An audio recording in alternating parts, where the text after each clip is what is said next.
ఏనాడైనా నిరుపేద వర్గాల పట్ల, రైతాంగం పట్ల, రైతు కూలీల పట్ల అండగా నిలిచే పార్టీ కేవలం కాంగ్రెస్ పార్టీ అని చెప్పంటున్నాను.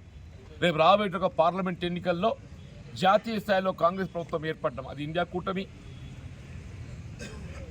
ఏ విధంగా ఒక సెక్యులర్ గవర్నమెంట్, ఒక లౌకికవాద ప్రభుత్వం, పేద ప్రజల సంక్షేమ ప్రభుత్వం అని చెప్పంటున్నా.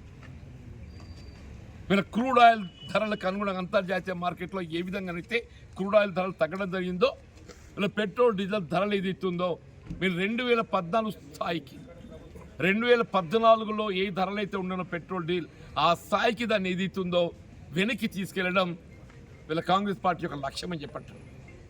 అట్లా రైతాంగానికి సంబంధించిన రుణమాఫీ ప్రక్రియ మీ రాష్ట్ర ప్రభుత్వంలో ఏదైతుందో 2 లక్షల రూపాయల రుణమాఫీ చేస్తామని చెప్పని పేర్కొనడం జరిగింది. రేపు జాతీయ స్థాయిలో కూడా రాహుల్ గాంధీ గారు పేర్కొన్నారు, మల్లికార్జున ఖర్గే గారు ఏదైతుందో వారు పేర్కొనడం జరిగిందని చెప్పంటున్నాం.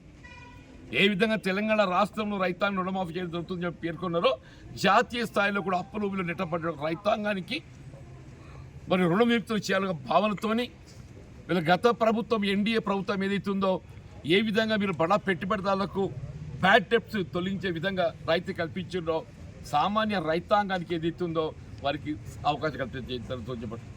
రాబోయే ప్రభుత్వం కాంగ్రెస్ పార్టీ ఆధ్వర్యం లోపల పేద ప్రజల సంక్షేమ ప్రభుత్వం అని చెప్పి, పేద ప్రజల సంక్షేమ ప్రభుత్వం చెప్పంటున్నాం, రైతాంగ సంక్షేమ ప్రభుత్వం, రైతు కూలి సంక్షేమ ప్రభుత్వం అని చెప్పంటున్నాం. ఆ విధంగా ప్రభుత్వం సెక్యులర్ గవర్నమెంట్ రాబోతుంది. ఆ విశ్వాసం మాకు ఏ విధంగా తెలంగాణలో ప్రజలు మార్పు కోరింది, ఒక నియంత్రిత పాలనకి ఏదైతుందో మార్పు కోరింది. అదే జాతీయ స్థాయిలో కూడా ఏదైతుందో ప్రజలు మార్పు కోరుతున్నారు. 2 పర్యాయాలు అవకాశం ఇచ్చిన మోడీ గారికి, అంతకుముందు యూపీఏకి 2 పర్యాయాలు అవకాశం ఇచ్చిండ్రు.